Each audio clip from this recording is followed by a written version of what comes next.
Well, what you're So, saying is very much in line with Pinchas has a comment here. Leadership styles can be so different, but often the best leadership style is the one when each person feels like their leader is a match to them. And I mean well, that's what you're saying, and that's what we've been that. saying all along, and that's incredible. And everything you shared has just been amazing. Yeah, I'd like to add in what Pincus was saying, as I think back to our fire station too in my department, where we had an engine with three people assigned to it, but we had a heavy rescue also with three people, sometimes four.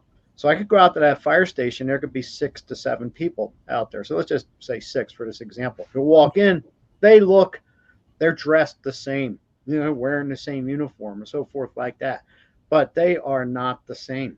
Yes, they've been Right. trained, at a basic level and so forth like that. And this comes back to where people look at humans as a commodity. Is those 7 people in that fire station are 7 different individual personalities, and Yeah. how I lead is going to resonate in a different form with each one of them. Because Mhm. some people, Baruch, you had mentioned on the podcast about sometimes people need a kick in the seat of the pants, and yeah, and but some people they'll wilt like a flower. Yeah. Yeah. Yeah, and it's incumbent upon the leader to learn these things. And some people say, "I don't have time to do that. You're crazy." And I've heard fire chiefs in the past say, and I understand some place like Philadelphia, Baltimore, Los Angeles, places like that, but definitely in the smaller fire departments where I've heard chiefs say, "I don't have time to be out with the troops." Like, well, I'll throw a question out here. Why did Winston Churchill have time during World War II to go visit the coal miners, to go visit the steel workers? Right. Why did Napoleon have time to go out to the front lines? Why did George S. Patton, the commanding general of the Third Army in World War II, have time to go out to the front lines where there was the shooting? So we need to Mm, be careful, in a Yep. leadership position to say, I yeah. don't have time when you look at just those 3 positions right there. Now, I Yeah. was fortunate. I was fortunate, because as the shift commander, go up say, hey, guys, got anything going? Nope. They put on a pot of coffee. I'm on my way out. Mm, I go out. We could sit there, and we could visit. We could talk about what's going on in the day in the department, pass on official information, and then the conversations, could morph maybe a lot of war stories, and then talk about leadership. But it's getting to know people, yeah. Right. spending 5-10 minutes with somebody to Oh find yeah. out about what is it that you like about your job here. Is there anything that we can do differently? That Yeah. that stuff right there Yeah. is worth gold. Yeah.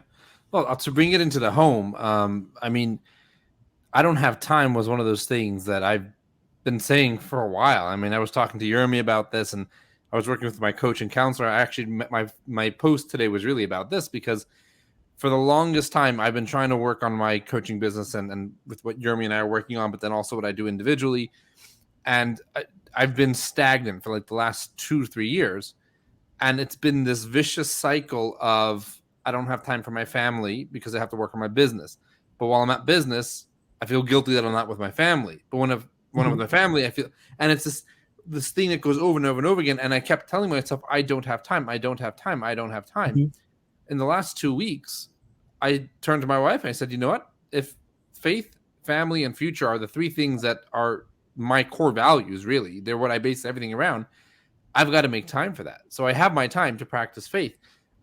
And what really started shifting things was taking that time for family. So I have that time because I'm making that time. Yeah. 6:30 to 8 o'clock on twice a week.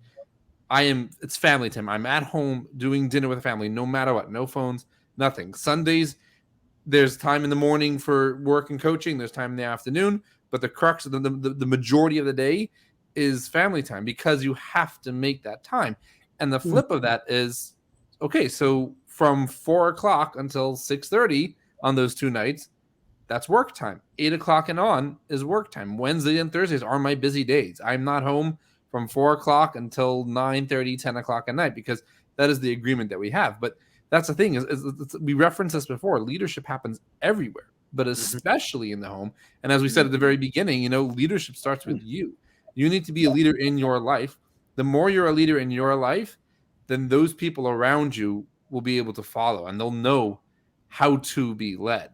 Hmm. So, I'm glad you mentioned that I don't have the time, because everybody has 24 hours. It's just a matter of Mhm. how we choose to use it. And Yeah.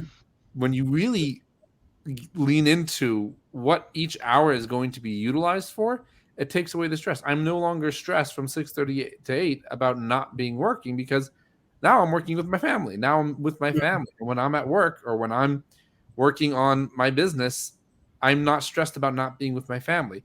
And the kicker was, I absolutely hated my job. Don't tell my bosses. I absolutely hated my job. He's And it not was, watching. huh? He's not watching again. I'm Yeah, joking. well, you know what? He actually did watch one episode. um, so it was causing so much strife and agony and anxiety. But when I made that shift to schedule out my time and then really focus on what I want to be doing, I I'm not loving my job, but it's something I know I need to show up to, and I'm actually happier at it now than I was before, because I know that come 3:30 I leave and I get to focus on those things that are really important to me. Mm. So again, I just wanted to kind of reflect on that, and echo what you were saying there, because that whole idea of I don't have the time, you have the time, especially as a leader. You need to make the time to meet with your people.